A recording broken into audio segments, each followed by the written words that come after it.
sebelum kita memulai konseling pada siang hari ini, untuk kelancaran kegiatan pada siang hari ini, semoga semuanya lancar dari awal sampai akhir, memberikan manfaat untuk Ati, untuk saya. Kita memulai kegiatan pada siang hari ini dengan berdoa ya. Berdoa, mulai.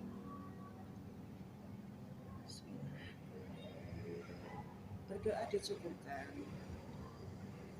Iya.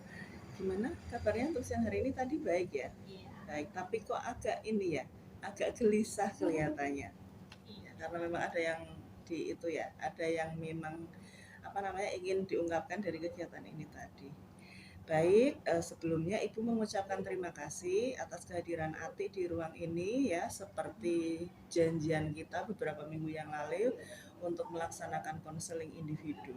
Kemudian ya, Ati sebelum kita memulai pada tahap lebih lanjut, Ibu boleh tahu nggak, pernah nggak melaksanakan konseling individu sebelumnya? Sebelumnya belum pernah. Ini Belum pertama pernah. kali. Iya, kegiatan pertama kali ya, ngomongnya kecil banget, dikeraskan sedikit. Kemudian, baik ini pengalaman pertama. Karena pengalaman pertama, ada baiknya Ibu juga sedikit menjelaskan ya bagaimana konseling individu yang akan kita laksanakan. Konseling individu ini untuk kesepakatan kita dalam hal asas, itu yang pertama adalah keterbukaan. Nanti diharapkan Atik bisa secara terbuka apa adanya menceritakan hal-hal yang mengganggu itu tadi, menyangkut permasalahan yang akan kita coba cari solusinya. Kemudian juga asas kesukarelaan, diharapkan ketika Ati ingin melaksanakan konseling individu dengan Ibu, itu tidak ada paksaan dari siapapun, sukarela ya. Iya, baik, sukarela. Kemudian hal lain selain hal itu tadi adalah kerahasiaan. Artinya di sini Ibu punya komitmen tersendiri bahwa untuk masalah apapun yang nantinya Ati ceritakan dengan Ibu, Ibu akan jaga betul kerahasiaannya, aman insya Allah, dan tidak akan Ibu ceritakan kepada siapapun. Tentunya kalau suatu saat hal ini untuk kepentingan pencarian solusi, pastinya dengan izin Ati ya. Jadi kerahasiaan itu benar-benar Ibu pegang komitmennya. Kemudian Ati, untuk kesepakatan waktu yang akan kita laksanakan dalam kegiatan konseling ini, kita merencanakan 2 kali pertemuan ya. Semoga 2 kali pertemuan cukup. Untuk 1 kali pertemuan itu durasinya antara rentang 40 sampai 60 menit. Nah, nanti untuk pertemuan berikutnya, pertemuan kedua, rentang waktu, jeda waktunya juga sama antara 40 sampai 60 menit ya. Oke, sudah siap untuk masuk tahap berikutnya ya, tahap lebih lanjut dari kegiatan ini? Siap? Insya Allah siap. Insya Allah siap. Baik, Ati, sebelum kita mulai, mungkin ada baiknya kita mulai pada asas yang tadi sudah Ibu sampaikan, keterbukaan. Sekarang nih coba ceritakan apa yang mengganggu pikiran Ati saat ini. Jadi begini Bu, saya itu selalu merasa kekurangan waktu Bu untuk istirahat. Iya. Sedangkan kan sekolah kita itu full day dari pagi sampai sore. Terus kalau saya pulang sekolah itu pasti disuruh ibu ini itu. Terus malamnya juga sama. Jadi kalau untuk mengerjakan tugas dari sekolahan itu agak susah Bu. Karena faktor kesibukan, lelah gitu ya. Iya, jadinya nggak sempat untuk itu. Itu faktor pertama. Terus selanjutnya? Terus kalau di rumah juga ada organisasi Bu. Jadi kalau misalnya digabungkan sama sekolah, terus nanti kan pulangnya kan membantu ibu. Terus malamnya ikut organisasi. Jadi kalau mau ngerjain tugas itu kan sama aja nggak ada waktu. Terus kalau istirahat itu kayak nanti jam 1 kebangun buat sholat, terus tidur lagi, terus saya bangun lagi jam 4 lebih untuk bersih-bersih dan sholat. Nah besoknya lanjut lagi kayak gitu, jadi kayak misalnya ada waktu yang lebih lama itu nggak ada gitu Bu. Iya, karena full day, ada kegiatan membantu orang tua di rumah, kemudian juga ada kegiatan organisasi di lingkungan rumah. Boleh tahu organisasi apa itu yang di rumah? Iya, Organisasi Nurul Banat Bu. itu remaja.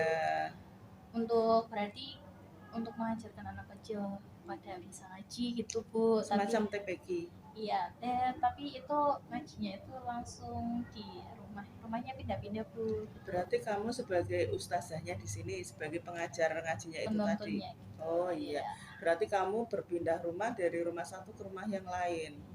Itu setiap hari, Dok? Nggak setiap malam Jumat doang Bu. Terus nanti malam minggunya ada, dan minggunya itu kan seharusnya buat istirahat ya Bu. Iya. Itu tidak bisa Bu, soalnya harus bantuin orang tua ini itu, dan jadi nggak ada waktu untuk istirahat, cuma malamnya dari jam 10 sampai pagi gitu. Itu berarti yang Nurul Banat. Iya. Nurul Banat itu kegiatan di lingkungan rumah yang pertama. Ada yang lagi selain itu? IPPN. IPPNU, berarti 2 kegiatan ya di lingkungan rumah. Kalau di sekolah Dok ada? Ada juga. Apa itu kegiatannya? Paduan suara Bu. Paduan suara. Iya. Terus sama pramukaan. Berarti selain kegiatan atau aktivitas di sekolah, Atik punya 4 kegiatan ya? Iya. Kamu ketika mengikuti keempat kegiatan tadi itu merasa gimana? Menikmati kegiatan yang ada di situ atau bagaimana? Ya, setengah menikmati gitu. Ya, setengah. Iya. Yang setengahnya berarti merasa kecapean.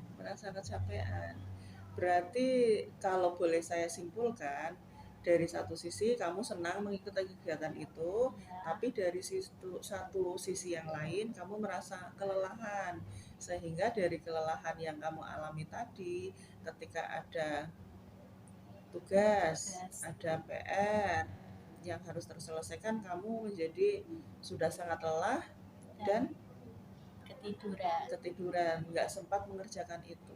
Nah, kemarin kan baru pengambilan raport, ya kan Dok? Iya. Gimana hasil rapotnya?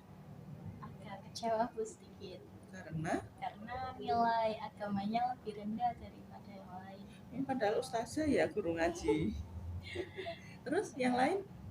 Satu mapel itu. Ya. Yang lain alhamdulillah di atas 80-an Bu. Cukup memuaskan ya. Berarti untuk nilai mapel yang kurang memuaskan, kalau Ibu boleh tahu ada sekitar berapa mata pelajaran? Satu di PAI itu tadi. Iya. Oh iya, berarti satu. Terus yang Atik mau atas, sebenarnya kan ada masalah itu seperti itu ya yang sudah Atik paparkan. Yang Atik mau itu sebenarnya bagaimana? Bisa menjadwalkan kegiatan sehari-hari gitu Bu, biar nggak saling bertabrakan gitu. Jadi tapi saya walaupun udah menjadwalkan tidak bisa Bu, kadang nggak dilaksanakan sesuai jadwalnya. Bener nggak sih? Iya. Bener. Oke, baik.